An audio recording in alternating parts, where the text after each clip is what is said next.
Video पर। चलो अपन कौन सा टॉपिक स्टार्ट करने जा रहे हैं? ट्रांसलेशन। अब ट्रांसलेशन में स्टार्ट करें।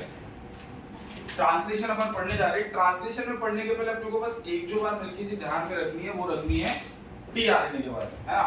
टीआरएनए अपन ने पढ़ा था, आपको थोड़ा बहुत समझा होगा, नहीं समझा होगा, एक बार फटाफट देख लेता है, ठीक है। देखो टीआरएनए के बारे में मैंने तुमको यही बताया था कि टीआरएनए जो होता है, अगर तुम 3D में देखोगे तो तुमको कैसा दिखेगा? इन्वर्टेड एल के जैसा। जबकि तुम 2D में अगर देखोगे तो तुमको कैसा दिखेगा? ये क्लोवर लीफ के जैसा, क्लोवर लीफ के जैसा, यानी कि कुछ यूं, ऐसे ऐसे ऐसे ऐसे, समझ में आया? फिर मैंने बोला था 3 डैश एंड है, 3 डैश एंड पे क्या होता है? सी सी ए करके होता है, और यहाँ पे क्या जुड़ता है? Amino acid. और इसको क्या बोलते हैं? Anticodon loop. इसको एंटीकोडॉन क्यों बोलते हैं अपन को ये भी समझा था, क्योंकि अपन के पास जो एमआरएनए है उसमें जो 3-3 का सीक्वेंस अपन उसको क्या बोल रहे हैं? कोडॉन, कोडॉन बोल रहे हैं। तो ये कोडॉन का जस्ट अपोजिट होता है टीआरएनए पे, है ना। इसीलिए ये कोडॉन है तो ये क्या हो गया? एंटीकोडॉन। इसीलिए इसे एंटीकोडॉन लूप भी बोलते हैं। समझ में आया? इसका भी कुछ नाम था, चलो नहीं याद रखते, कोई बात नहीं। टीआरएनए समझ में आया? टीआरएनए 3D में देखोगे एल शेप, है ना, और अगर 2D में देखोगे तो क्लोवर लीफ। और क्लोवर लीफ में स्ट्रक्चर में जो तुमको ऑब्जर्व हो रही है चीजें, वो क्या ऑब्जर्व हो रही है कि एक तो इसके पास एंटीकोडॉन लूप है, और एंटीकोडॉन लूप के पास कॉम्प्लीमेंट्री बेस पेयर है किसका? कोडॉन, या बोल लो एमआरएनए का। इतनी बात समझी? एंटीकोडॉन लूप के पास किसका कॉम्प्लीमेंट्री है? कोडॉन। इसीलिए तो उसको एंटीकोडॉन लूप भी बोल रहे हैं, इसीलिए तो उसको एंटीकोडॉन लूप भी बोल रहे हैं। समझ में आया? अब मैंने तुमको बताया था कि जनरली प्रोटीन सिंथेसिस में क्या होना है? Amino acid, amino acid, amino acid, ऐसे सीक्वेंस बनना है ना। एमआरएनए होगा, 3-3 का सीक्वेंस होगा, 3-3 का सीक्वेंस होगा, ऐसे अमीनो एसिड बनते जाएंगे। होना तो ये चाहिए था, मगर अमीनो एसिड कैसा है? शर्मिल है, तो वो डायरेक्टली तो जाकर के बाइंड हो नहीं पाता। इसके लिए वो क्या बोलता है? टीआरएनए भैया थोड़ा मेरा काम करवा दो, जाकर के बाइंडिंग करवा दो, ठीक है। तो इसकी वजह से अमीनो एसिड डायरेक्टली नहीं जाता। सिमिलरली जैसे आरएनए पॉलीमरेज था, डायरेक्टली गया था क्या कभी? नहीं। डीएनए पॉलीमरेज एक एंजाइम था, क्या डायरेक्टली गया था? नहीं। ये किसके साथ गया आरएनए पॉलीमरेज? सिग्मा फैक्टर के साथ। और डीएनए पॉलीमरेज किसके साथ गया था? आरएनए प्राइमर के साथ। Very good. किसके साथ गया था? हर किसी को किसी ना किसी चीज की जरूरत पड़ रही है। सिमिलरली अमीनो एसिड की सीक्वेंस बनानी है, मगर यहाँ पे भी अमीनो एसिड शर्मा रहा है, तो उसको किसकी जरूरत पड़ती है यहाँ पर? टीआरएनए की। तो आगे होने वाला जो प्रोटीन सिंथेसिस है उसमें जो अमीनो एसिड का सीक्वेंस बनेगा, वो अमीनो एसिड का सीक्वेंस किसके थ्रू बनेगा? टीआरएनए के थ्रू। समझ में आया? समझ में आया? अब अगर मैं तुमसे बात करूं, अपने पास कितने टाइप के अमीनो एसिड होते हैं? 20 टाइप के अमीनो एसिड होते हैं। कितना? 20 होता है। और ये अपन ने इसको मेल माना था, इसको फीमेल माना था, यूएसी ये सब, है ना। ये एक मेल कितने भी फीमेल के साथ अटैच हो सकता है, हाँ, पर एक फीमेल नहीं, है ना। समझा था इतनी बात तुमको? तो अब क्या होता है ना, हर टीआरएनए का जो एंटीकोडॉन लूप होता है वो 3 में, ये जो 64 टाइप के कोडॉन अपन ने बनाए थे ना, 64 टाइप के कोडॉन, वो जो चार्ट पढ़ी थी अपन ने, तो जो 64 टाइप का कोडॉन होता है वो इसका अपोजिट यहाँ पर होता है। समझ में आया? उसका अपोजिट कहाँ पर होगा? एंटीकोडॉन में। जैसे अगर मैं तुम्हें एक मान लो एग्जांपल ले लूं, तुमको याद होगा यू यू यू, याद है क्या? ये कोडॉन है, ये किसके लिए कोड करता है? Phenyl alanine. किसके लिए कोड करता है? Phenyl alanine. तुमको इतनी बात याद है? तुमको क्या AUG याद है? ये किसके लिए कोड करता है? मिथ्योनिन के लिए। किसके लिए? मिथ्योनिन के लिए करता है। इतना तुमको समझ में आ रही? तो अब ये तो क्या है? अपने पास कोडॉन है, ये तो क्या अपने पास? कोडॉन है। तो होता क्या है, ये कोडॉन यहां पर होगा, ये कोडॉन कहां पे होगा? यहां पे होगा। अब ये कोडॉन का कॉम्प्लीमेंट्री होता है एंटीकोडॉन के पास। इसका कॉम्प्लीमेंट्री क्या है? इसका कॉम्प्लीमेंट्री क्या होगा? ए। तो वो ए कहां पर होगा? यहां पर होगा। और जब ए यहां पर होगा तो इस वाले टीआरएनए के साथ यहां कौन सा वाला अमीनो एसिड अटैच होगा? Phenyl alanine. कौन अटैच होगा? Phenyl alanine. नेक्स्ट वाला अपन मान लेते हैं, मान लो यहां पर एक कोडॉन है और ये कोडॉन जो है AUG है। क्या है? AUG है। तो इसके साथ कौन सा वाला टीआरएनए आके बाइंड करेगा? जिसके पास एंटीकोडॉन में क्या हो? UAC। जिसके पास ये वाला कोडॉन होगा, एंटी कोडॉन होगा, वही आकर के इससे बाइंड करेगा। और जिस टीआरएनए के पास ये वाला एंटी कोडॉन है, बताओ उसके पास कौन सा वाला अमीनो एसिड होगा? मिथियोनिन। कौन सा होगा? मिथियोनिन। समझ में आया? तो दो बातें जो तुमको टीआरएनए के बारे में याद रखनी वो क्या है कि amino acid do not have a special feature of reading the codon, so tRNA help the amino acid to read the codon. ये स्टेटमेंट समझ में आया कि अमीनो एसिड खुद बेचारा इस कोडॉन्स को पढ़ नहीं पाएगा, इसीलिए उसको टीआरएनए हेल्प करता है। एक बात। दूसरी बात, हर एक अमीनो एसिड के लिए स्पेसिफिक टाइप का एंटी कोडॉन होता है। स्पेसिफिक टाइप के अमीनो एसिड के लिए स्पेसिफिक टाइप का टीआरएनए है ना। तो स्टार्ट करने के लिए एयूजी होता है ऑलवेज, तो स्टार्ट करने के लिए एक स्पेशल टाइप का टीआरएनए होता है। समझ में आया? उसको आगे प्रोसेस करना है यूयूयू, तो उसके लिए स्पेशल टाइप का टीआरएनए। तो हर एक कोडॉन के लिए एक स्पेशल टाइप का, एक स्पेसिफिक टाइप का टीआरएनए होता है। हर एक अमीनो एसिड के लिए एक स्पेसिफिक टाइप का टीआरएनए होता है। स्टार्ट करने के लिए एक स्पेसिफिक टाइप का टीआरएनए था जिसके पास एंटीकोडॉन में यूएसी ही था। फिर आगे का प्रोसेस जैसे से बढ़ता है, जैसे यूयूयू है तो इसके लिए एक स्पेसिफिक टाइप का टीआरएनए है जिसके एंटीकोडॉन पे क्या है? ए है, और वो किसके लिए कोड करेगा? फिनाइलएलनिन के लिए। सिमिलरली मान लो इसके पास क्या है? इधर ए आया, तो अब ये कोडॉन अगर है तो एक स्पेसिफिक टाइप का टीआरएनए होगा जिसके पास एंटीकोडॉन में यूयूयू होगा। अब वो किसी और के लिए करेगा कोड। समझ में आया? स्पेसिफिक टाइप के कोडॉन के लिए या स्पेसिफिक टाइप के अमीनो एसिड के लिए स्पेसिफिक टाइप का टीआरएनए होता है। तो स्टार्ट ऑलवेज कहां से होता है? एयूजी, तो उसके लिए स्पेसिफिक टाइप का कोडॉन। पर एंडिंग वाला तुमको याद है क्या? कुछ उल्लू आया, उल्लू आया गया और उल्लू गया आया। जब ऐसा कुछ होगा, मान लो यहाँ पर आ गया आपके पास, इन तीनों में से कुछ भी ले सकते हो। क्या ले लिया आपने? मान लो यूएए आया, ठीक है, यूएए आया, तो इसका कॉम्प्लीमेंट्री क्या होगा बताओ? ए यू यू, यही होगा। एंड इधर पे आकर के टीआरएनए जुड़ेगा। पर इतना याद रख लेना कि ये यू के लिए कोई भी अमीनो एसिड यहाँ पर नहीं होता है, कोई भी अमीनो एसिड यहाँ पर नहीं होता है। तुमको समझ में आया इतनी बात? जब भी ये आखिरी होगा इसका मतलब है टर्मिनेट होने वाला है, खत्म होने वाला है। स्टॉप कोडॉन जैसे ये 3 दिख जाए तो समझ जाना यहाँ पे खत्म होने वाला है, और जब एयूजी दिखे तो समझ जाना कि यहाँ से स्टार्ट होने वाला है। समझना? इतनी बात बस याद रखो, बाकी आगे बढ़ते हैं। टीआरएनए को समझा क्या क्या याद रखना है? दो बात तो मेनली कि अमीनो एसिड खुद ट्रांसलेशन स्टार्ट नहीं कर सकता, खुद कोडॉन को रीड नहीं कर सकता, है ना। नाम क्या बात चल रही है यहाँ पर ये बात चल रही है कि जो कोडॉन्स है ना, ये जो 3 का सीक्वेंस है, ये 3 के सीक्वेंस को अमीनो एसिड होना क्या था कि 3 का सीक्वेंस एक अमीनो एसिड है, 3 का सीक्वेंस एक अमीनो एसिड। पर ये 3 के सीक्वेंस जो अमीनो एसिड है, कोडॉन है, उसको अमीनो एसिड डायरेक्टली रीड नहीं कर सकता। अमीनो एसिड का कोई ऐसा फीचर नहीं है कि वो डायरेक्टली रीड कर सके, तो इसके लिए उसको कौन हेल्प करता है? TRNA help the amino acid to read the codon, और रीड करके उसको बताता है कि भैया यहाँ पर क्या है? एयूजी है, तो मैं यहाँ पर यूएसी लाया और तुम मिथियोनिन लेके आ जाओ। समझ में आया? एक बात। दूसरी बात क्या? स्पेसिफिक टाइप के अमीनो एसिड के लिए स्पेसिफिक टाइप का टीआरएनए होता है। स्टार्ट करने के लिए अलग टीआरएनए, हर कोडॉन को रीड करने के लिए अलग टीआरएनए, और एंडिंग करने के लिए अलग टाइप का टीआरएनए। देख लेना जहां भी यूएए ये आ गए यहाँ पर, तो उसका कॉम्प्लीमेंट्री जब यहाँ पे आएगा तो इसके ऊपर कोई भी अमीनो एसिड बाइंड करने वाला नहीं। ये आगे काम आने वाला, इसलिए बता रहा हूँ। अगर यूएए कहीं दिखा, उसका कॉम्प्लीमेंट्री टीआरएनए तो इससे ज्वाइन करेगा, मगर उस कॉम्प्लीट टीआरएनए से कोई भी अमीनो एसिड जुड़ा हुआ नहीं होगा। समझ में आया? ये टीआरएनए की कहानी। अब अपन स्टार्ट करने जा रहे हैं ट्रांसलेशन। दो बातें समझ में आई, क्या याद रखना है? डायरेक्टली रीड नहीं कर सकता, टीआरएनए हेल्प करता, पहली बात। दूसरी बात, स्पेसिफिक टाइप के टीआरएनए के लिए स्पेसिफिक टाइप का अमीनो एसिड होता है, या स्पेसिफिक टाइप के अमीनो एसिड के लिए स्पेसिफिक टाइप का टीआरएनए होता है। ये दो बात। अब अपन आगे बढ़ते हैं।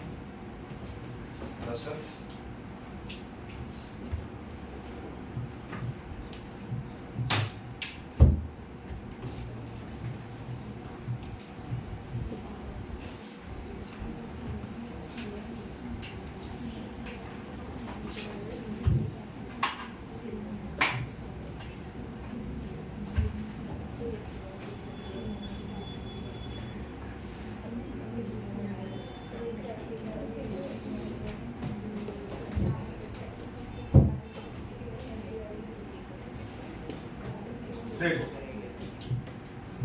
जैसे अपन ने पढ़ा था ट्रांसक्रिप्शन को कि पहला डेफिनेशन बोलना है, डेफिनेशन के बाद कितने पॉइंट बोलने हैं? 4 पॉइंट। लास्ट लेक्चर में याद करवाया, ठीक है? अभी थोड़े टाइम बाद देखते हैं उसको ना, पूछते पाछते थोड़ा सा। चलो अभी अपन स्टार्ट कर रहे हैं ट्रांसलेशन। ट्रांसलेशन के भी सब हेडिंग्स को देख लेते हैं, ठीक है? क्या क्या कैसे कैसे पढ़ना है। तो इसका भी सबसे पहले तो क्या पढ़ना है अपने को? डेफिनेशन। क्या पढ़ने का अपने सबसे पहले? डेफिनेशन। दूसरा पॉइंट जो है वो किन किन चीजों की रिक्वायरमेंट है, वहां पे भी यही पढ़े थे। दूसरा पॉइंट किन किन चीजों की रिक्वायरमेंट होती है ना?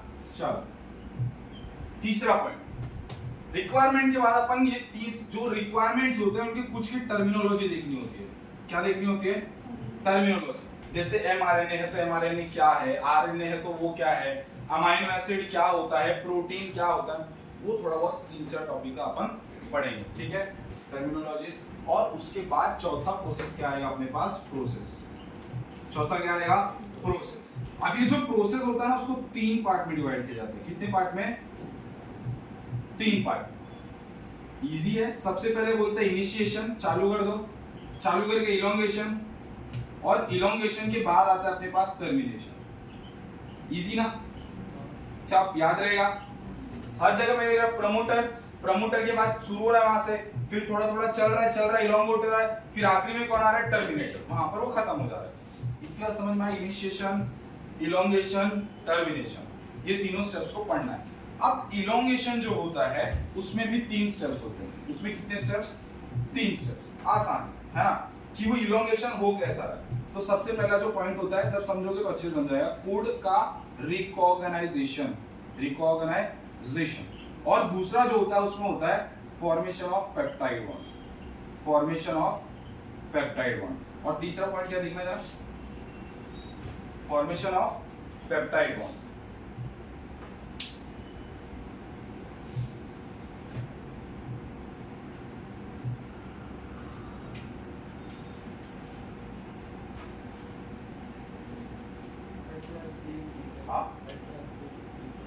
ना उसके ऊपर होगा टर्मिनेशन की जस्ट ऊपर code, codon recognization, formation of peptide bond, और उसके बाद क्या है? ट्रांसलोकेशन। हाँ, फॉर्मेशन ऑफ पेप्टाइड बॉन्ड, और तीसरा पॉइंट जो है वो ट्रांसलोकेशन है। समझ में आया? इतना पढ़ेंगे अपना ट्रांसलेशन हो जाएगा, कंप्लीट हो जाएगा। इतना अगर पढ़ेंगे तो ट्रांसलेशन अपना कंप्लीट हो जाएगा। सबसे पहले अपने को क्या बताना है? डेफिनेशन। डेफिनेशन के बाद किन किन चीजों की रिक्वायरमेंट होती है, फिर टर्मिनोलॉजीज, फिर प्रोसेस। 4 बता लोगे? स्टार्ट करें एक के साथ, शुरू करें। चलो अपन स्टार्ट करने जा रहे हैं डेफिनेशन के साथ। रिक्वायरमेंट टोटल 10 चीजों की होती है। क्या कोई मुझे बता सकता है ट्रांसक्रिप्शन में कितनी चीजों की रिक्वायरमेंट थी? वेरी गुड, पास है ना? एक डीएनए डिपेंडेंट आरएनए पॉलीमरेज, फिर कॉम्प्लीमेंट्री, है ना? Promoter, terminator, template, code. दो बातें बता लोगे। प्रमोटर एट द 5 डायरेक्शन, जिसको और क्या बोलते हैं? अपस्ट्रीम। बता लोगे? बता लोगे? होप सभी पूछने वाला है ना?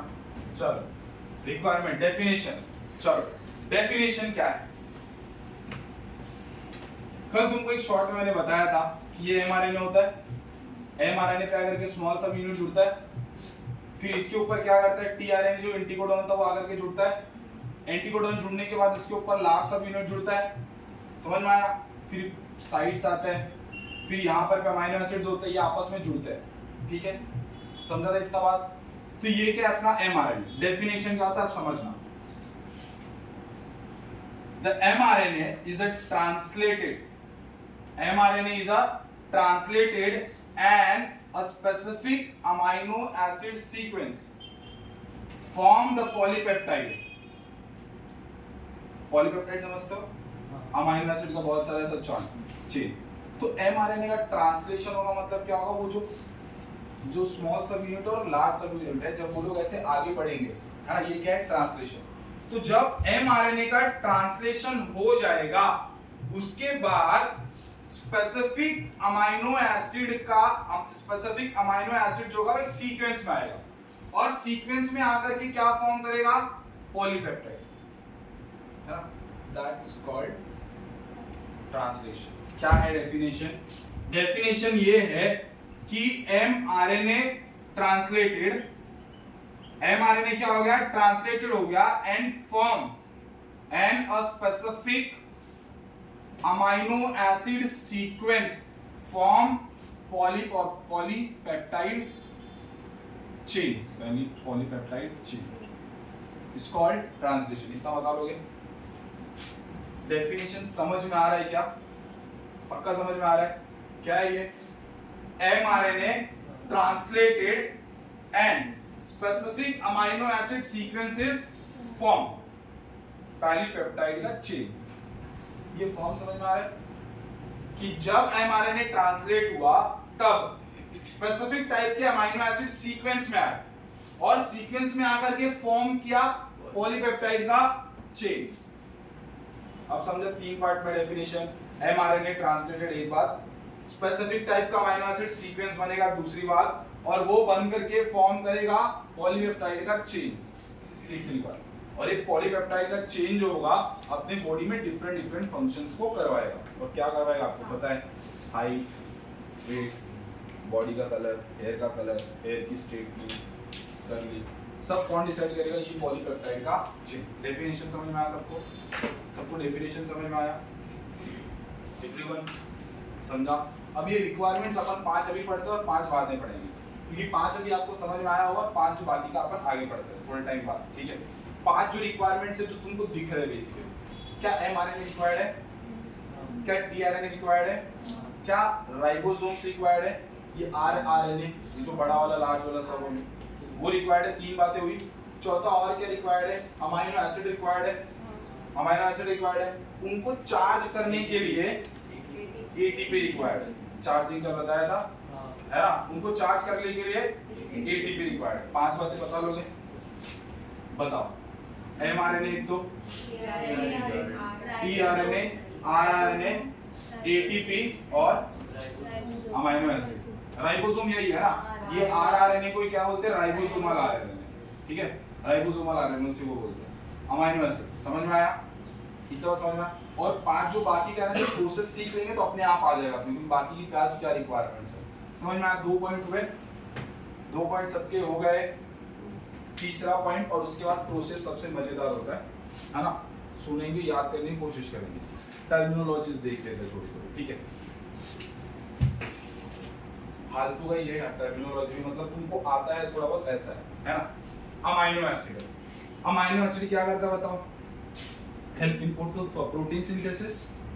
प्रोटीन सिंथेसिस करने के लिए अमीनो एसिड ही हेल्प करता है ना? ये एक लाइन उसमें लिखी हुई है कि अमीनो एसिड क्या है। दूसरा लिखा हुआ है mRNA क्या होता है बताओ? दूसरा क्या लिखा है mRNA क्या होता है तो बताओ। तो इसके बारे में कैसा लिखता है कि प्रोटीन सिंथेसिस को कंट्रोल करता है डीएनए। प्रोटीन सिंथेसिस को कंट्रोल करता है DNA, and this is possible through the mRNA। क्या मतलब? मतलब ये है कि मान लो ये डबल स्ट्रैंडेड डीएनए है, ये डबल स्ट्रैंडेड डीएनए से क्या बनेगा? सिंगल स्ट्रैंडेड mRNA, और ये mRNA क्या बनाएगा? प्रोटीन बनाएगा, अमीनो एसिड का सीक्वेंस बनाएगा ना? मान लेते अपन प्रोटीन बनाए, ठीक है? तो ये mRNA के बारे में क्या बोलना चाह रहा है पता है? कि डीएनए जो है वो कंट्रोल करता है प्रोटीन सिंथेसिस। या तो ऐसा बोल रहा है कि protein synthesis is controlled by the DNA and this is possible only through mRNA। समझ में आ रहा है? बीच की बात कैसे घुमा के बोल रहा है थोड़ा बहुत, समझा? देखो क्या बोल रहा है। mRNA के बारे में एक बात बतानी कि mRNA का यूज क्या है, mRNA किधर काम आता है। तो mRNA का काम क्या आ रहा है कि डीएनए जो प्रोटीन सिंथेसिस हो रही है तुम्हारी, वो अल्टीमेटली प्रोटीन की सिंथेसिस कौन कर रहा है? डीएनए कर रहा है, ऐसा बोलते हैं, है ना? अल्टीमेटली कौन कर रहा है प्रोटीन सिंथेसिस को? डीएनए कर रहा है। तो डीएनए की हेल्प कर रहा है mRNA। ये ऐसा बोल रहे हैं कि प्रोटीन सिंथेसिस डीएनए बना कर रहा है, डीएनए बना रहा है प्रोटीन, मगर किसकी मदद से? mRNA की मदद से। So the protein is synthesised by the DRNA, और ये तभी पॉसिबल है बिकॉज ऑफ mRNA। ये mRNA के बारे में बात बताई। क्या बताई? कि जो प्रोटीन सिंथेसिस हुआ है उसको किसने किया है? डीएनए किया, मगर किसके थ्रू किया है? इतने बता रहे कि protein is synthesised by the DNA through the mRNA. अभी समझा, ये एमआरएनए के बारे में बात हो गई, ठीक है, ये बात समझा। फिर आरएनए के बारे में बोलता है तीसरा point, RNA it help in the protein synthesis. बात खत्म। अब आरएनए में तीनों आरएनए आ रहे, आरआरएनए, टीआरएनए और एमआरएनए। समझ में आया? आरएनए के बारे में एक लाइन समझ लिख लोगे, it help in the protein synthesis. MRNA के बारे में लिख लोगे, क्या लिखोगे?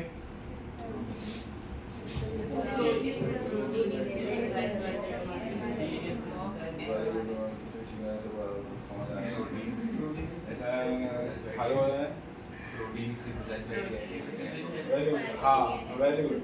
Protein is synthesized by the DNA and this is possible only by the help of mRNA. तुम अपनी लैंग्वेज में कैसे भी लिख सकते हो, है ना, कि डीएनए प्रोटीन को बना रहा है मगर एमआरएनए के बिना ये पॉसिबल नहीं। एमआरएनए के बारे में समझ में आया सबको? आरएनए के बारे में बताओ, it help in the protein synthesis. अब तुमको पढ़ना है आरआरएनए के बारे में, तुमको नहीं भी पता था, है ना, वो पढ़ने जा रहा था। चौथा आरआरएनए, स्मॉल आर लिखते हैं इसको, राइबोसोमल आरएनए। इसके बारे में थोड़ा ध्यान से सुनना, तुमको पता नहीं है इसके वजह से। देखो, राइबोसोमल आरएनए जो होता है वो अपने को प्रोटीन सिंथेसिस में हेल्प करता है, ये तो सबको पता है। अब जो इसके बारे में स्पेसिफिक बात पढ़नी है वो क्या पढ़नी है कि राइबोसोमल आरएनए जो होता है जब वो काम करता है ना तो उसमें दो सब यूनिट होती है, एक तो बड़ी वाली होती है और एक तो क्या होती है, छोटी वाली होती है। चाहे वो प्रोकैरियोट हो चाहे वो यूकैरियोट हो, दोनों के अंदर राइबोसोम होगा तो सही। तो प्रोकैरियोट और यूकैरियोट में क्या फर्क है? प्रोकैरियोट में छोटा वाला राइबोसोम होता है, 70S टाइप का राइबोसोम, जबकि यूकैरियोट में बड़ा वाला, दैट इज 80S। प्रोकैरियोट पहले आए थे तो उन्होंने 70S वाला रखा, फिर यूकैरियोट बाद में आए तो उन्होंने अपने अंदर इवोल्यूशन करा और इवोल्यूशन करके उन्होंने क्या रखा, 80S रखा। समझ में आया? 80S समझ में आया? तो अब ये जो 70S होता है उसमें एक लार्ज सब यूनिट होगा और एक स्मॉल सब यूनिट होगा। ये जो 80S वाला राइबोसोम होगा उसमें भी एक लार्ज सब यूनिट होगा और एक स्मॉल सब यूनिट होगा। तो उसकी भी साइज को अपन बता दें कितना साइज है या क्या है, ठीक है।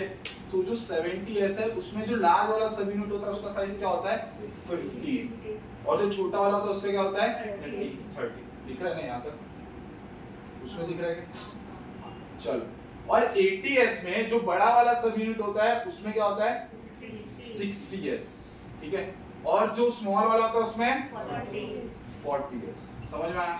ये बायोलॉजी वाली मैथ्स है ना, ये मैथ्स वाली मैथ्स नहीं है, ठीक है।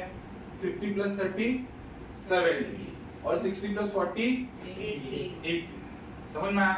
तो जो राइबोसोम होता है उसमें दो सब यूनिट होते हैं, एक तो लार्ज सब यूनिट और एक तो स्मॉल सब यूनिट। समझ में आया? और वो दोनों मिलकर के क्या बनाते हैं, राइबोसोमल आरएनए। अब जब क्या होता है इन जनरल, मान लो ये तुम्हारा सेल है, ये सेल के अंदर न्यूक्लियस है। समझ में आया? तो ये जो स्मॉल सब यूनिट होते हैं और ये जो लार्ज वाले सब यूनिट होते हैं जुड़े हुए नहीं होते, ये रैंडमली ऐसे यूं प्रेजेंट होता है साइटोप्लाज्म में। जब यहाँ पर जैसे ही न्यूक्लियर पोर के थ्रू एमआरएनए जैसे ही बाहर आता है वैसे ही जाकर के स्मॉल सब यूनिट इसको घेर लेता है, इसको कवर कर लेता है। पता है क्यों? क्योंकि अगर ये इसको तुरंत कवर नहीं करेगा ना तो एंडोन्यूक्लियस आपको पता है क्या? एंडोन्यूक्लियस आपको पता है क्या? ये एंडोन्यूक्लियस पता है ना यार, बीच में से जाके, तो ये एंडोन्यूक्लियस इसको जाकर के अगर मान लो यहाँ पर ये एमआरएनए बाहर आया, बाहर आने के बाद अगर इसको स्मॉल यूनिट ऑफ आरएनए ने नहीं घेरा, इसको नहीं कवर किया, तो ये एंडोन्यूक्लियस आकर के इसको ब्रेक कर देंगे, बीच में से तोड़ देंगे। काम का नहीं रहेगा, काम का नहीं रहेगा। इसके लिए क्या होता है, जैसे ही एमआरएनए बाहर आते हैं स्मॉल सब यूनिट जाकर के इनसे जुड़ जाता है, small sub unit of RNA, rRNA, ठीक है। उसके बाद जाकर के बड़ा वाला सब यूनिट जुड़ रहा है। तो जब साइटोप्लाज्म में ये प्रेजेंट थे तो किस फॉर्म में थे, अलग अलग। स्मॉल सब यूनिट अलग प्रेजेंट था, लार्ज सब यूनिट अलग प्रेजेंट था। जब बात आई ट्रांसलेशन की, जब प्रोसेस स्टार्ट करना हो तो पहले स्मॉल सब यूनिट आया, उसके ऊपर कौन आता है, लार्ज सब यूनिट। तो क्या लार्ज और स्मॉल ऑलवेज जुड़े हुए होते हैं? अलग अलग पाए जाते हैं। कैसे पाए जाते हैं? अलग अलग पाए जाते हैं। जब ट्रांसलेशन प्रोसेस होता है तब वो जुड़ते हैं। एवरीवन। तो जैसे ही आरएनए, इतनी बात समझ में आई? आरएनए के बारे में बोल लोगे, आरएनए के बारे में राइबोसोमल आरएनए होता है ये, इसमें दो सब यूनिट होते हैं, एक तो लार्ज सब यूनिट और एक तो स्मॉल सब यूनिट, है ना। Both are present in the cytoplasm free form, है ना, जुड़े हुए नहीं होते। जब एमआरएनए आता है, जब ट्रांसलेशन होता है, तब दोनों जुड़ते हैं। समझ में आया? दोनों जुड़ते हैं, दोनों जुड़ते हैं। अब दोनों के जुड़ने के बाद तुमने कितना पॉइंट बोला? पहला पॉइंट तुम क्या बोलोगे कि both the sub unit present freely in the cytoplasm. समझ में आया? दूसरा पॉइंट क्या बोलोगे? During the translation both the subunit associated, both the subunit associated during the translation। अब तीसरा पॉइंट क्या बोलोगे? तीसरा पॉइंट ये बोलोगे कि जो स्मॉल सब यूनिट होता है उसके पास एक बाइंडिंग साइट होती है। कितनी बाइंडिंग साइट होती है? एक बाइंडिंग साइट होती है। और वो किसके लिए होती है? एमआरएनए के लिए। दिख रहा है क्या? कितनी बाइंडिंग साइट होती है? एक बाइंडिंग साइट होती है एमआरएनए के लिए। किसके पास? स्मॉल सब यूनिट के पास। जबकि लार्ज सब यूनिट के पास, जबकि लार्ज सब यूनिट के पास तीन होती है, पी ए ई, पाई, है ना। पी ए ई दिख रहा है? अभी दिख रहा है सबको? ये एक यूनिट ए यूनिट, तो यहां पर आकर के जुड़ता है एमआरएनए। तो इसके लिए इसके पास कितनी बाइंडिंग साइट? एक। और वो किसके लिए है? एमआरएनए। इसके पास कितनी बाइंडिंग साइड होती है? तीन होती है। एक होता है पी, एक होता है ए, और इधर पे होता है क्या? ई। समझ में आया? समझ में आया? तो ये जो पी होता है वो पेप्टाइड साइड होता है, पेप्टाइड टीआरएनए का साइड होता है। जबकि ए जो होता है वो क्या होता है? Amino acyl tRNA, amino acyl tRNA का साइड होता है। देखो मैं तुमको फर्क बताता हूं क्या होता है पेप्टाइड टीआरएनए का और अमाइनो एसाइल टीआरएनए का। और ये जो ई होता है वो क्या होता है? एग्जिट। ई क्या होता है? Exit side. तो जो पी साइड पे उस पे कौन आकर के जुड़ेगा? पेप्टाइड टीआरएनए वाला। कौन जुड़ेगा? Peptide tRNA. ठीक है। फिर amino acid, amino aside tRNA पे कौन जुड़ेगा? ए पे कौन जुड़ेगा? Amino aside tRNA. ई पे एग्जिट साइड होगा। ये दोनों में फर्क है, मैं प्रोसेस बताऊंगा ना तभी तुमको समझ आएगा। ठीक है कि पेप्टाइड टीआरएनए में क्या फर्क क्या है और अमाइनो एसाइड टीआरएनए में क्या है। समझ में आया? ये तुमको इन जनरल में बता देता हूं। देख, ये टीआरएनए है। जब इसके ऊपर एक अमाइनो एसिड होता है ना सिर्फ, तो इसको क्या बोलते हैं? Amino acyl tRNA, amino acyl tRNA. समझ में आया? और जब इसके ऊपर मान लो ऐसे 1 2 3 या कितने भी, एक से ज्यादा, इसको बोलते हैं पेप्टाइड टीआरएनए या पेप्टाइडाइड टीआरएनए। फर्क समझा दोनों में? दोनों में फर्क समझा तुमको? फर्क समझेगा पी साइड और ए साइड पे? पी साइड को पी साइड क्यों बोल रहे हैं? क्योंकि वहां पर कौन सा वाला टीआरएनए आने वाला है? पेप्टाइडाइड टीआरएनए। पेप्टाइडाइड टीआरएनए में क्या होता है? पेप्टाइड बॉन्ड्स होते हैं। पेप्टाइड टीआरएनए में क्या होता है? पेप्टाइड बॉन्ड्स होते हैं, है ना। और जो अपना ए साइड है उसमें कौन आएगा? Amino acyl tRNA. अमाइनो मतलब इसके अंदर बॉन्ड तो नहीं है, तो अमाइनो एसाइल टीआरएनए में क्या होता है? सिर्फ एक अमाइनो एसिड होता है। वो अभी और अच्छे से समझ में आएगा। ठीक है। तो आरएनए के बारे में बातें बता लोगे क्या? पहली बात क्या बताओगे? They found in they have a large sub unit and small sub unit, पहली बात। दूसरी बात, they found freely in the cytoplasm. ठीक है। तीसरी बात, during the translation they get associated. और चौथी बात क्या बताओगे? कि small sub unit have a one binding site for the mRNA and the large sub unit have a three site. नाम क्या है थ्री साइट्स के? पी साइट, ए साइट, ई साइट। टी साइट पे कौन आकर के जुड़ेगा? Peptide tRNA. पेप्टाइड टीआरएनए में क्या सीक्वेंस होगा अमीनो एसिड का? सिंगल होगा, सीक्वेंस होगा, पेप्टाइड बॉन्ड होगी। ए पे कौन आकर के जुड़ेगा? Amino acyl tRNA, amino acyl tRNA. तो समझ में आई? और ई पे क्या होगा? एग्जिट, वहां से बाहर जिसको निकलना होगा वो वहां पर जाएगा। समझ में आया सबको? इतनी बात समझ में आई? अब इसके बाद ये टोटल में जो एक ऐसा बात बोला जाता है वो ये बोला जाता है कि जो स्मॉल सब यूनिट और लार्ज सब यूनिट होता है ना, उसके अंदर एक ग्रुव होता है। क्या होता है? एक ग्रुव पता है तुमको? ग्रुव पता है तुमको क्या होता है? खड्डा टाइप। जैसे ये दो तुमको मार्कर्स दिख रहे हैं, ये दो मार्कर्स के बीच में तुमको एक गैप दिख रहा है क्या? दोनों के बीच में देखो, ये ऐसे जा रहा है और ये ऐसे जा रहा है, तो यहाँ पे से तुमको ग्रुव दिख रहा है। तो ये जो बनता है उसको क्या बोलते हैं? ग्रुव बनता है। यहाँ पे से कोई भी चीज क्या कर सकती है? पास ऑन कर सकती है। तो ऐसा ही ग्रुव जो होता है एक स्मॉल सब यूनिट के पास होता है और एक लार्ज सब यूनिट के पास होता है। क्यों होता है ये groove? To protect the mRNA from the endonuclease, और जो बना हुआ अमीनो एसिड होगा उसको सेलुलर एंजाइम से। वो अपन याद करने की कोशिश करोगे। चार बातें बोल लिया अपन ने राइबोसोम के बारे में। अब ये पांचवी बात क्या बोल रहा हूं मैं ये बोल रहा हूं कि यूकैरियोट्स में जो स्मॉल सब यूनिट है और जो लार्ज सब यूनिट है, दोनों के पास क्या है? एक ग्रुव है। mRNA इसके अंदर प्रेजेंट होगा। सिमिलरली ऊपर वाले में एक ग्रुव होगा तो वहां पर अमीनो एसिड का चेन प्रेजेंट होगा। अब इसके अंदर प्रेजेंट रहने से क्या होगा? ये जो mRNA ना वो तुम्हारा एंडोन्यूक्लियस से बचा रहेगा। समझ में आया? सिमिलरली जो तुम्हारा अमीनो एसिड का चेन बन रहा है ऊपर, है ना, तो वो चेन अगर फ्री फॉर्म में डायरेक्टली बना और फ्री फॉर्म में चला गया ना, तो उसको सेलुलर एंजाइम आकर के क्या कर देंगे? काट देंगे। तो इसके वजह से अमीनो एसिड उसको भी क्या करता है? बचा के रखता है, ग्रुव में बचा के रखता है। ये इतनी बातें, 5 बातें राइबोसोम के बारे में, 5 बातें बता लोगे? अभी तक क्या पढ़ी? कुछ नहीं। डेफिनेशन पढ़े, क्या क्या रिक्वायरमेंट है उसमें से 5 रिक्वायरमेंट्स पढ़ी और डेफिनेशन पढ़ा, टर्मिनोलॉजीज पढ़ी। एक और बार, ग्रुप सिर्फ यूकैरियोट्स में होता है। हाँ, सिर्फ यूकैरियोट्स में होता है। 5वां पॉइंट एक बार और।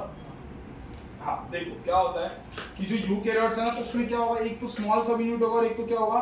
लार्ज सब यूनिट होगा। स्मॉल सब यूनिट और लार्ज सब यूनिट।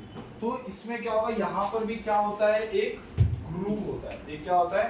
ग्रुव होता है। मान लो से खाली जगह होती है। सिमिलरली यहाँ पर भी क्या होता है? यहाँ पर मान लो क्या होती है? खाली जगह होती है। तो ये जगह क्यों होती है? क्योंकि यहाँ पर क्या होता है? mRNA होता है। और ये जगह क्यों होती है? यहाँ पर क्या होता है? अमीनो एसिड होता है। क्या होता है?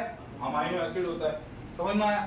अब अगर मान लो ये ग्रुव ना होता और ये हवा में होता या आरएनए के बाहर होता, तो प्रॉब्लम क्या हो सकती थी? प्रॉब्लम ये होती कि इसको आकर के कौन ब्रेक करता? एंडोन्यूक्लियस। यहाँ से ब्रेक किया, यहाँ से ब्रेक किया, अपना काम खराब हो गया। सिमिलरली मान लो मैंने 2 अमीनो एसिड बनाया, अभी और बनना बाकी है, पर ये हवा में, ये क्या है? हवा में। तो प्रोटीन को ब्रेक करने वाले एंजाइम अपने अंदर होते हैं, तो ये क्या करेंगे? इसको जाकर के ब्रेक कर देंगे। इसको अपन बोलते हैं सेलुलर एंजाइम। क्या बोलते हैं? Cellular enzyme. तो सेलुलर एंजाइम किसको ब्रेक कर देंगे? अमीनो एसिड के सीक्वेंस को। एंडोन्यूक्लियस किसको ब्रेक करेगा? mRNA को। तो इसी वजह से यूकैरियोट्स के अंदर 2 ग्रुव्स होते हैं, to protect mRNA from the endonuclease, है ना। इसके अंदर क्या होता है? 2 ग्रुव्स होते हैं, एक तो स्मॉल सब यूनिट में होता है और एक तो लार्ज सब यूनिट में होता है। स्मॉल सब यूनिट में जो होता है mRNA, उसको किससे प्रोटेक्ट करते हैं? एंडोन्यूक्लियस से। जबकि ये जो वाला अपना सब यूनिट है उसमें जो है, उसमें किसको प्रोटेक्ट करते हैं? अमीनो एसिड के सीक्वेंस को। समझ में आया सबको? इतना सबको समझ में आया? वीडियो पॉज करो जरा, अन्ना बंद मत करना, पॉज करना। देखो अपन क्या स्टार्ट करने जा रहे हैं। पहला स्टेप क्या है अपने पास? इनिशिएशन। क्या है अपने पास? इनिशिएशन, है ना। ध्यान दे रहे हो? सबसे पहला स्टेप क्या अपने पास? इनिशिएशन। तो जो सबसे पहला इनिशिएशन होता है ना, उसमें सबसे पहला पॉइंट यही याद रखने का कि अपने को ऑलवेज क्या करना है? अमीनो एसिड को क्या देना है? एटीपी देना है। अमीनो एसिड को क्या देना है? एटीपी देना है। तो एटीपी की मदद से अमीनो एसिड क्या करेगा? एक स्पेसिफिक टाइप के टीआरएनए पे जाकर के बाइंड हो जाएगा। एक स्पेसिफिक टाइप के टीआरएनए पे जाकर के बाइंड हो जाएगा। और ये कौन सा एंड होगा? 3' एंड। कौन सा एंड होगा? 3' एंड होगा। समझ में आया सबको? इसको अपन क्या बोलते हैं?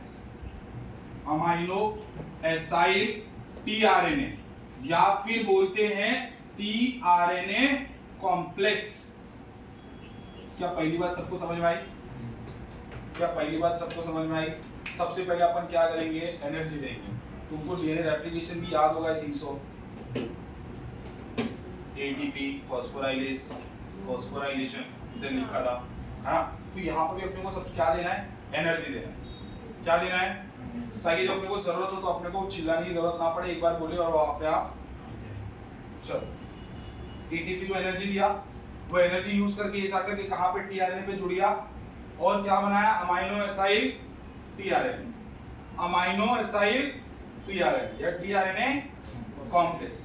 इसको अपन एक और स्टेप का नाम देना तो बोलते हैं एक्टिवेशन ऑफ टीआरएनए। क्या बोलते हैं, ये पहला बात समझ में आया। अब दूसरा बात, तीसरा बात बहुत ध्यान से सुनते चलना, पॉइंट्स लिख नहीं रहो बल्कि वो स्टेप बाय स्टेप बता रहा हूं, ठीक है? देखो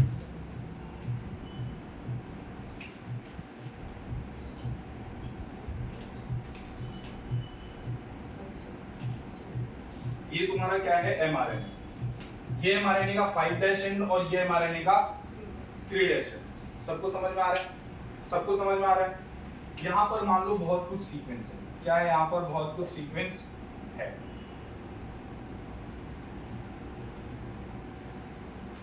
ठीक है, यहाँ पर है तुम्हारा ए यू जी, ठीक है? यहाँ पर है तुम्हारा यू ए ए। समझा सबको? एमआरएनए समझा सबको? एमआरएनए बन गया। अब पहली बात जो बोली जाती है वो क्या बोली जाती है, the small subunit of the RNA binds to the 5' end of the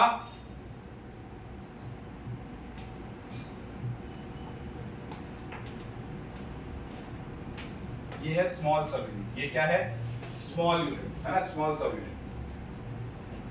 सबको समझा? सबको समझा? पहली पॉइंट क्या थी कि the small subunit of the rRNA gets bind to the mRNA at the 5' end, at the 5' end। क्या सबको समझा? क्या सबको समझा? सबको समझा? अब देखो यहाँ पर भी 1 2 3 4 है ना? यहाँ पर भी मान लो क्या है, कोई सीक्वेंस मान लो CAUA। क्या यहाँ से स्टार्ट होगा प्रोसेस? क्या ए से स्टार्ट करूं? क्या यहाँ से स्टार्ट करूं? यहाँ से करूं? क्या ए से स्टार्ट करूं? AUG। तुमको पता चल गया यहाँ से स्टार्ट करना। कैसे पता चला? स्टार्ट करो। जहां पर AUG दिखेगा प्रोसेस ऑलवेज वहीं से स्टार्ट होगा। तो दूसरा स्टेप क्या होता है, एक्टिवेटेड और द अमाइनो एसाइल टीआरएनए। और ऑलवेज याद रखना सबसे पहला वाला जो टीआरएनए आता है उसके एंटीकोडॉन लूप पे ऑलवेज क्या होगा, उसके एंटीकोडॉन लूप पे ऑलवेज क्या होगा, UAC। ऑलवेज क्या होगा, UAC। ये अपना क्या आया, टीआरएनए। मैं डायरेक्टली बना रहा हूं, ठीक है? साइड का नहीं दिखा रहा। ये टीआरएनए आया। बताओ इसके अमाइनो एसिड कौन सा होगा? मिथियोनिन। क्या होगा? मिथियोनिन। यहाँ पे मिथियोनिन आया, यहाँ पे मिथियोनिन आया। दूसरा पहला पॉइंट क्या था, small sub unit attached to the mRNA at the 5' end. ठीक है, पहली बात। दूसरी बात, द एक्टिवेटेड टीआरएनए है ना get attached to the codon of the mRNA. दूसरी बात। तीसरी बात, the large sub unit comes and provide the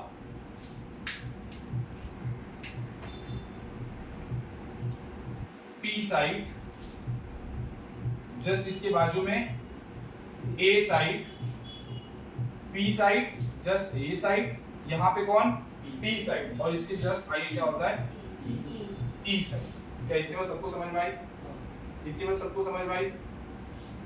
everyone, ये था तुम्हारा इनिशिएशन। इनिशिएशन होगा।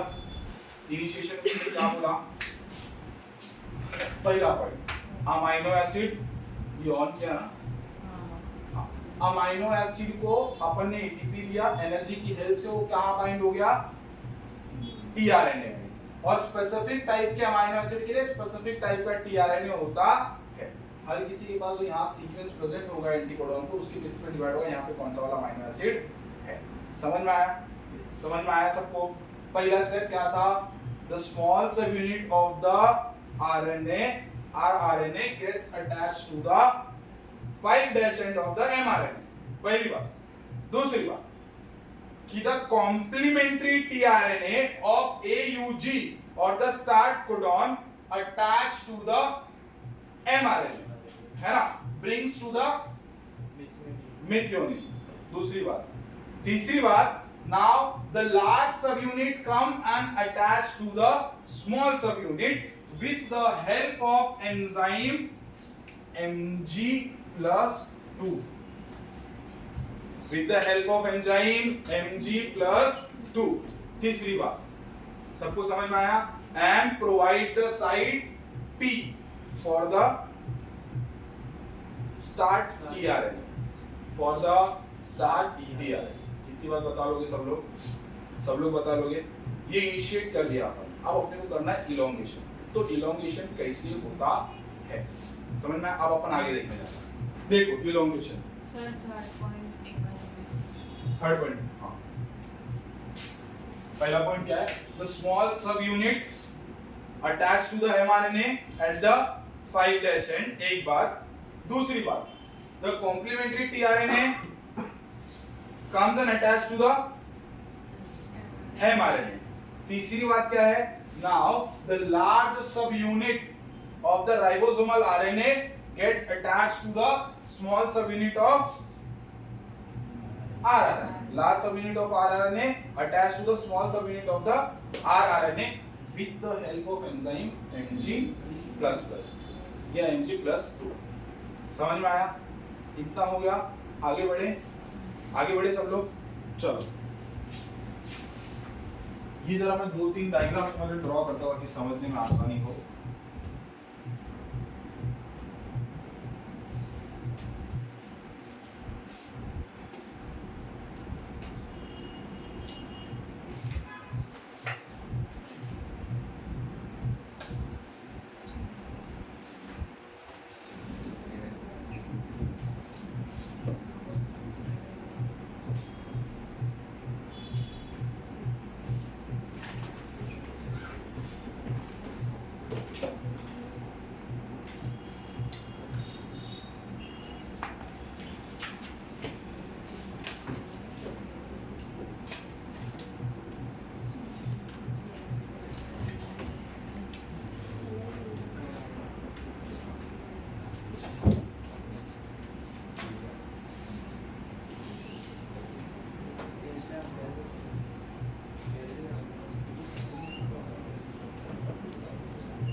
चलो देखो,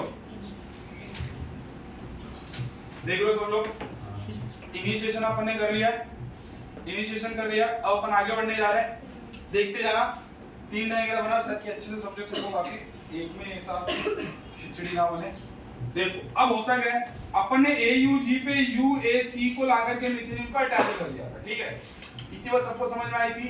अब क्या होगा, यहाँ पर क्या होगा, यहाँ पे तुमको समझ में आ रहा है कौन आया है, मिथ्योनिन आया है, कौन आया है, मिथ्योनिन, और यहाँ पर अपना कौन है, टीआरएनए, और इस टीआरएनए के पास क्या है अपोजिट में, UAC। इतनी बात सबको समझ में आई थी, इतनी बात सबको समझ में आई थी। अब इलोंगेशन में क्या होगा, नाउ यहां पर मान लो तुम्हारे पास है CCA, क्या है, CCA, तो बताओ कौन सा कॉम्प्लीमेंट्री आकर के यहां पे जुड़ेगा, GGU, GGU, और ये GGU आकर के मान लो कोई एक एंजाइम है जिसका नाम है X, जिसका नाम क्या है, X, वो 20 अमीनो एसिड में से कोई एक होगा, वो यहां पर आकर के अटैच होगा, ठीक है, आया यहां पर। अभी तक तो क्या सीन था, ये यहां पर अटैच था और ये यहां पर अटैच था, ये यहां पर अटैच था और ये यहां पर अटैच था, ऐसे था अमीनो एसिड। ये क्या है, कौन सा साइड है, A साइड, और ये क्या है, P साइड, और ये क्या है, E साइड। समझ में आया, समझ में आया सबको। अब क्या होगा, ये दोनों एक्टिवेटेड थे, तो ये जो होगा अमीनो एसिड, ये अमीनो एसिड के साथ क्या करता है, यहीं पर पेप्टाइड बॉन्ड बनाता है, क्या करता है, पेप्टाइड बॉन्ड बनाता है, और जब इसके साथ बॉन्ड बनाएगा तो इसके साथ बॉन्ड तोड़ देता है, इसके साथ बॉन्ड तोड़ देता है। समझ में आया, समझ में आया सबको। अब जब इसके साथ बॉन्ड ये तोड़ दिया तो ये अलग हो गया, इससे जुड़ा हुआ। अब क्या बोला मैंने कि अब इलोंगेशन में ये जो दो सब यूनिट है, ये लोग आगे आगे धीरे धीरे बढ़ेंगे। mRNA आगे जा रहा है, पीछे ये सब मूव कर रहा है, क्या ये मूव कर रहा है, क्या मूव कौन कर रहा है, RNA, ठीक है, राइबोसोमल RNA। तो अब जब ये आगे बढ़ेगा तो ये वाला जो है वो इधर आएगा, है ना, तो यहाँ पर कौन सा सीक्वेंस आएगा अपने पास, AUG, क्या आएगा, AUG, और यहाँ पर इसके अपोजिट में अपने पास क्या होगा, क्या कुछ अमीनो एसिड लगा होगा, नहीं, क्योंकि अमीनो एसिड टूट गया, अब ये कहाँ आ जाएगा, E साइड में। समझ में आया। और यहाँ पर बताओ क्या होगा फिर अपने पास, CCA, और उसका कॉम्प्लीमेंट्री क्या अपने पास, X एंजाइम है, कौन सा एंजाइम है, X है, और X से जुड़ा हुआ क्या अपने पास, मिथ्योनिन। समझ में आया क्या हो रहा है, समझ में आया क्या हो रहा है, मिथ्योनिन आ रहा है, सबको समझा। अब इसका आगे बढ़ेंगे अपन, इसका आगे बढ़ेंगे, मान लो यहां पर सीक्वेंस था, क्या बनाओ सीक्वेंस बताओ, A U और C बना लो, तो इसका कॉम्प्लीमेंट्री क्या आएगा, UG UAG, UAG आएगा, और मान लेते हैं UAG जो ये है अपने को Y अमीनो एसिड जो होता है उसको ला करके देता है, तो ये कौन सा साइड, P साइड, ये कौन सा साइड, A साइड, तो वापस से क्या होगा, ये P, ये X और Y आपस में क्या करेंगे, बॉन्डिंग, यहां से क्या हो जाएगा, टूट जाएगा, टूटेगा, इतना हुआ, वापस से ये क्या होगा, पीछे ये वाला अब यहां आएगा, और जब ये वाला होगा तो ये वाले को यहां से बाहर फेंक देंगे, साइटोप्लाज्म में बाहर फेंक देंगे, तो ये वाला यहां आएगा, ये वाला यहां आएगा। अब जो मुझे तुम्हें एक बात बतानी थी, मैंने तुमको बताया था कि P साइड पे कौन अटैच होता है, P साइड पे कौन होता है ऑलवेज, पेप्टाइड। पेप्टाइड में क्या होता है, बहुत सारे अमीनो एसिड होते हैं, क्या बहुत सारे अमीनो एसिड तुमको यहां जो दिखेगा उसके साथ अमीनो एसिड ऑलवेज अटैच होते ही हैं, और यहां पर जो भी आके अटैच हो रहा है उसके ऊपर सिर्फ एक अमीनो एसिड, एक्सेप्शन कहां पे था, सिर्फ देखो यहां पर, तो ऐसा बोला जाता है methionine tRNA is the only tRNA which attached to the P side। क्या बोला मैंने, समझा तुमको, मैंने तुमको क्या बोला समझा, कि एक तो होता है पेप्टाइडाइल tRNA और एक होता है अमीनो एसाइल tRNA। अब पेप्टाइडाइल tRNA में क्या होता है, बहुत सारे अमीनो एसिड के सीक्वेंस होते हैं, मतलब एक से ज्यादा होने चाहिए, 2 होने चाहिए, है ना, और अमीनो एसाइल tRNA में एक होना चाहिए। तो मैंने तुमको बोला जिसके पास एक होगा ना वो कहां करके अटैच होगा, A साइड, और जिसके पास एक से ज्यादा होंगे वो कहां पर आएगा, P साइड। तो अपने को इसके बाद तो सब में वही दिखेगा कि P पर वही होगा जिसके पास एक से ज्यादा अमीनो एसिड होंगे। फिर मान लो ये वाला भी इधर आ गया तो इसके पास 3 हो जाएंगे। समझ रहे हो, समझ रहे हो, इतनी बात समझ रहे हो। पर ये बात सिर्फ कहां ब्रेक हुई है, सिर्फ एक जगह पे ब्रेक हुई है। आपकी नोट्स जो मैंने लिखा उसमें लिखा हुआ है कि AUG the only codon which do not have a amino acid sequence, or the start tRNA. Methionine tRNA is the only amino acid tRNA which get attached to the P site. इसके अलावा कोई और अगर amino acid tRNA आया तो वो कहां पर जुड़ेगा? A पे जुड़ेगा। उसको P पे जुड़ने का कोई भी अधिकार नहीं है। P पर सिर्फ कौन जुड़ेगा? पेप्टाइडाइल tRNA ही जुड़ेगा। समझ में आया? समझ में आया सबको? तो अब क्या हुआ? सिमिलरली मान लो यहां से आगे बढ़ा। अब इसके अगर मान लो इसके और आगे तो ये और उस तरफ मूव करेगा, ये वाला इधर पे आएगा, है ना? अब मान लो लास्ट में क्या आएगा? देख लो, जैसे यहाँ पर मान लो M है, फिर X है, फिर Y ऐसे जुड़ चुका है, ठीक है? M X Y ऐसे जुड़ चुका है, और यहाँ पर अब जो आया है tRNA, मान लेते क्या माने बताओ? क्या माने? Z मानना है, तो नीचे क्या माने? C G A मान ले, है ना? हुआ नहीं ना ये? नहीं हुआ। C G A मान लिया अपन ने। यहाँ तक तुमको समझ में आया? अब ये Y है, तो ये Y वाला कहाँ पर आ जाएगा? यहाँ पर। तो ये क्या है? AUC। इसका कॉम्प्लीमेंट्री क्या होगा? हाँ, तुमको पता है। और इसका Y अब कहाँ जा चुका है? यहाँ पे जा चुका है। समझ में आया? और यहाँ पर CGA है, इसका कॉम्प्लीमेंट्री क्या होगा? GCU। ये tRNA समझा तुमको? और मान लेते हैं यहाँ पर कौन सा है? Z वाला। कौन सा वाला है? Z वाला। कौन सा वाला है? Z वाला। अब ये Z वाला यहाँ पर आ चुका है P साइड पे, ठीक है? P साइड पे आया। अब यहाँ पर कौन आया? UA। इसका कॉम्प्लीमेंट्री AUU। पर अपने को पता है UAA क्या है? Stop codon. कैसा कोडॉन है? स्टॉप कोडॉन है। तो इसका कॉम्प्लीमेंट्री कोई tRNA तो यहाँ पर आएगा, मगर उस tRNA पे कोई भी अमाइनो एसिड अटैच नहीं होगा। अब ये Z को क्या लगेगा? अपने को अमाइनो एसिड इधर बनाना है, तो ये इधर से क्या कर लेता है? ब्रेक कर लेता है। क्या कर लेता है? ब्रेक कर लेता है। मगर यहाँ इसको ज्वाइन करने को तो कहीं मिलता नहीं है कुछ, इसके वजह से ये यहाँ से भी ब्रेक और यहाँ से भी ब्रेक, और ये ऐसे करके रिलीज हो जाता है, और अपने को M X Y और Z का सीक्वेंस मिल जाता है। और सिमिलरली जब ये यहाँ से रिलीज होगा तो ये इधर जाएगा, ये इधर जाएगा। समझे प्रोसेस? सबको समझा? 3 डायग्राम के थ्रू बनाया, होप सो समझा होगा तुमको। इसके बीच में बहुत सारे हो सकते हैं, पर अपन ने मान लिया कि चलो इतने के ही अपने पास सीक्वेंस। तो ट्रांसलेशन कैसे होगा समझा सबको समझा? ये था इनिशिएशन, ये दोनों है इलोंगेशन, और ये है टर्मिनेशन। टर्मिनेशन में क्या होता है कि if the sequence on the codon UAA comes, then there is a no tRNA with a specific amino acid. tRNA तो है, बट किसी एक स्पेसिफिक अमाइनो एसिड के साथ नहीं है। समझा? तो इसके वजह से the amino acid get released into the cytoplasm. अब ये टर्मिनेशन बता रहा हूँ। टर्मिनेशन, अब एक बार मान लो ये अमाइनो एसिड, पहले इसमें क्या बोलोगे? Amino acid release into cytoplasm जैसे बोलोगे, उसके बाद क्या बोलोगे? mRNA ब्रेक बाय, कौन ब्रेक करेगा mRNA को? क्या होता है देखो, जैसे ही अमाइनो एसिड रिलीज होगा ना, ये बड़ा वाला सब यूनिट, छोटा वाला सब यूनिट दोनों अलग अलग, क्या हो जाएंगे? दोनों अलग अलग। क्या बोलेंगे अपन? राइबोसोमल सब यूनिट डिटैच्ड। राइबोसोमल सब यूनिट डिटैच। अब जब ये दोनों डिटैच हो जाएंगे तो tRNA जो होगा वो खुले में आ जाएगा, mRNA। तो mRNA को कौन ब्रेक करेगा? एंडोन्यूक्लियस। Very good. कौन ब्रेक करेगा? एंडोन्यूक्लियस। और ये जो तुम्हारे पास tRNA होते हैं वो वापस में साइटोप्लाज्म में चले जाते हैं, है ना? For the next translation. समझ में आया सबको समझ में आया? जब प्रोटीन है ना, मतलब वो लार्ज सब यूनिट के साथ चला जाएगा। लार्ज सब यूनिट के साथ नहीं, ये जब पूरा रिलीज हो जाएगा, इतना बड़ा जब पूरा पेप्टाइड रिलीज होगा उसके बाद ही जाएगा। समझा? सबको समझा? जब ये प्रोसेस पूरा खत्म हो जाएगा, एक बार अमाइनो एसिड का सीक्वेंस बन के बाहर निकल गया इसके, तो उसके बाद क्या प्रोसेस होगा? सबसे पहले अमाइनो एसिड रिलीज होने के बाद क्या होगा? राइबोसोमल सब यूनिट गेट डिटैच। जैसे डिटैच होंगे, ये जो mRNA का सीक्वेंस है ये क्या हो जाएगा? एक्सपोज हो जाएगा साइटोप्लाज्म में। इसको कौन आकर के खत्म कर देगा?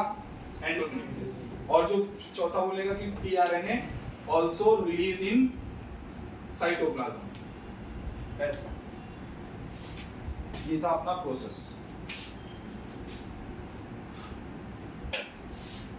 देखो एक बार और बता रहा हूँ, सुन लो, एक बार और बता रहा हूँ, सुन लो। 3 स्टेप है अपने पास, है ना? कितने स्टेप? 3 स्टेप। 3 स्टेप में अपना सबसे पहला जो स्टेप है, अभी दूसरे स्टेप में 3 और स्टेप थे, वो अपन देखते हैं, ठीक है? चल, तो जो पहला स्टेप था इनिशिएशन में, उसमें सबसे पहले क्या करने का? एक्टिवेशन करने का। किसका? टीआरएनए। कैसे करने का? अमाइनो एसिड को एटीपी देने का, और वो एटीपी का यूज करके अमाइनो एसिड कहां जुड़ेगा? टीआरएनए में। तो उसको अपन क्या बोलेंगे? Amino acyl tRNA. क्या बोलेंगे अन्ना? Amino acyl tRNA. और अगर बहुत सारे लाइंस अमाइनो एसिड आ गए तो उसको क्या बोलेंगे? पेप्टाइडाइल टीआरएनए, है ना? अमाइनो एसिड टीआरएनए को ही अपन टीआरएनए कॉम्प्लेक्स बोलते हैं, इसी का दूसरा नाम है ना? ये अगर एक अमाइनो एसिड हुआ, तो अगर एक से ज्यादा अमाइनो एसिड होगा तो उसको क्या बोलते हैं अपन? पेप्टाइडाइल टीआरएनए। ये एक बात हुई। अब इनिशिएशन कैसे होता है? एमआरएनए अपना बन के आया साइटो न्यूक्लियस से साइटोप्लाज्म में। So the tRNA, the small sub unit of rRNA gets attached to the 5' end of the mRNA. पहले बात। दूसरा बात, the complementary tRNA read the mRNA and binds to it. दूसरी बात। तीसरी बात, large subunit come and attach to the small subunit with the help of enzyme with the help of Mg+2 ions। समझ में आया? इतना समझ में आई? उसके बाद एक पॉइंट है, चौथा पॉइंट क्या बोलेगा कि the large subunit provide the site P, A and E to the tRNA। Initiation done. अब उसके बाद अपन आते हैं कहां पर? हाँ, ये भी सब बोल देना कि AUG start put on the process starts from the AUG on the mRNA, ठीक है? ऐसा सब बोल देना, ठीक है? अभी अपन देख रहे हैं दूसरा स्टेप क्या है अपने पास? इनिशिएशन के बाद इलॉन्गेशन। क्या है? इलॉन्गेशन। इलॉन्गेशन में सबसे पहला जो टॉप पॉइंट आता होता है, कोडॉन को रिकॉग्नाइज करना। कोडॉन, ये वाला तो अपन ने पहले रिकॉग्नाइज करवा लिया। अब दूसरा वाला क्या? कोडॉन को रिकॉग्नाइज करना। कोडॉन क्या है? CCA। इसको रिकॉग्नाइज करा, इसका कॉम्प्लीमेंट्री ला करके रखा है GGU को। पहला स्टेप क्या होगा तुम्हारा? कोडॉन को रिकॉग्नाइज करना। कोडॉन को रिकॉग्नाइज करना। रिकॉग्नाइज कर दिया, आकर के बैठ गया। दूसरा स्टेप होता है पेप्टाइड बॉन्ड फॉर्मेशन। क्या होता है दूसरा? पेप्टाइड बॉन्ड, बोलो ना, पेप्टाइड बॉन्ड फॉर्मेशन। और तीसरा स्टेप क्या होता है? जब एक बार पेप्टाइड बॉन्ड बन गया तो इसको इधर भेजेंगे, तो वो होता है अपना इधर आगे मूव करते हैं, इसको बोलते हैं ट्रांसलोकेशन। क्या बोलते हैं? लोकेशन को चेंज करना। तो ये आगे बढ़ता है, इसको क्या बोलते हैं? ट्रांसलोकेशन। तो क्या आपको इलॉन्गेशन के 3 स्टेप्स याद हुए? सबसे पहले कोडॉन को रिकॉग्नाइज करना, रिकॉग्नाइज करने के बाद पेप्टाइड बॉन्ड को फॉर्म करना। एक बार पेप्टाइड बॉन्ड बन गया तो इसको आगे भेजना, दैट इज ट्रांसलोकेशन। समझ में आया? सबको समझ में आया? ट्रांसलोकेशन कौन सी कंडीशन में होता है? 5 है ना? इधर नहीं आ सकते, उधर ही रहो। समझ में आया सबको? इतनी बात सबको समझ में आई? Codon recognition, peptide bond formation, इसके बारे में दो चार लाइनें तो भी पढ़ लेना, है ना? ये तो टोके में लिख सकते हो अपने हिसाब से, है ना? कोडॉन रिकॉग्निशन में क्या होता है कि the codon on the mRNA is identified by the complementary tRNA and gets attached with a specific type of amino acid. Codon recognition. फिर तुमको लिखना है क्या? Peptide bond formation. So the now adjacent tRNA gets attached with the adjacent tRNA amino acid by the peptide bond. Peptide bond formation. Translocation. After the formation of the tRNA, the tRNA which on the A side move to the P side and which are on the P side move to the E side. And after the E side, the tRNA which are on the A side will E side will go out of the ribosome or kick off from the ribosome. समझ में ऐसे उल्टा पुल्टा थोड़ा आगे पीछे करके. Translocation में it move towards the 5' end to 3' end with respect to the mRNA and amino acids. ऐसे लिख लोगे. Termination में क्या बोलोगे? टर्मिनेशन में पता ना क्या होता है कि UAA आएगा. So there is a no specific type of amino acid for the tRNA. सो यहां से ये सीक्वेंस ब्रेक कर लेगा और जब यहां जोड़ने चलेगा तो इसको दिखेगा कि यार यहाँ पे तो कोई है ही नहीं, इससे भी नाता टूट गया और इधर से भी नाता टूट गया, तो ये जो होगा एक फ्री फॉर्म में यहाँ पर रिलीज हो जाएगा। जैसे ही अमीनो एसिड रिलीज होता है तुरंत ये दोनों ब्रेक, है ना, both the sub unit get dissociate. जैसे दोनों डिसोसिएट हो जाएंगे एमआरएनए अकेला पड़ जाएगा, इसको आकर के कौन ब्रेक करेगा, एंडोन्यूक्लियस। समझ में आया, समझ में आया। और सारे टीआरएनए वापस अवेलेबल हो जाएंगे कहां पर, साइटोप्लाज्म। सबको समझा? पॉज कर दो वीडियो, अन्ना।